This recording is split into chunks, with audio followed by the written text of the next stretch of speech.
অন্তঃসত্ত্বা নীলুকে নিয়ে এবার রায়ের বাড়িতে হাজির হলো রায়ের মা। হ্যাঁ বন্ধুরা, এমনটাই দেখতে চলেছেন। তাই বিস্তারিত জানতে ছোট্ট একটা লাইক দিয়ে চ্যানেলটি সাবস্ক্রাইব করে দেখতে থাকুন।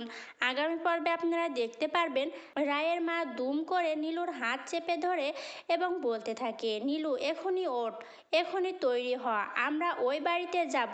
রায়কে অবশ্যই এই সকল জিনিসের পেছনে লুকিয়ে থাকা আসল রহস্যর উদ্ঘাটন করতে হবে এবং ওকেও জানতে হবে যে তুই অন্তঃসত্ত্বা এবং তোর সন্তানের বাবা আর কেউ না, অনির্বাণ।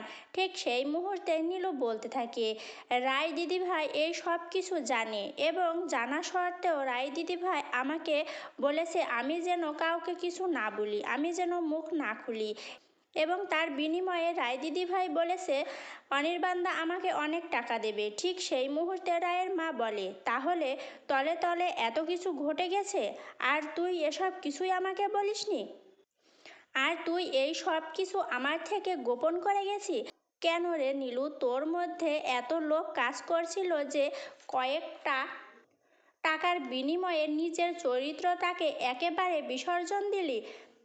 তোর লজ্জা করে না অনির্বাণের থেকে এই টাকাগুলো নিতে? তখন নীলু বলতে থাকে, মা আমি কি করতাম বলো তো, যেখানে কিনা আমার জীবনটা শেষ হয়ে গেছে আমি ধরে নিয়েছি, কিন্তু আমার পেছন পেছন রায় দিদিভাইয়ের সংসারটা আমি নষ্ট করে দিতে পারি না।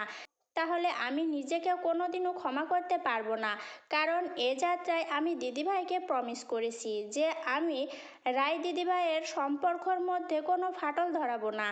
তাই আমি নিজে থেকে এই সকল অন্যায় অবিচার জানা সত্ত্বেও আমি সকল কিছু মাথা পেতে নিয়েছি। ঠিক সেই মুহূর্তে রায়ের মা বলতে থাকে, দেখ নীলু তুই এসব কিছু মেনে নিতে পারিস, কিন্তু আমি মা হিসাবে মেনে নিতে পারবো না। তাই অনির্বাণকে সকল প্রশ্নের জবাব দিতে হবে। ও কোনো তোর সাথে এমন নোংরা কাজ করতে পারে না।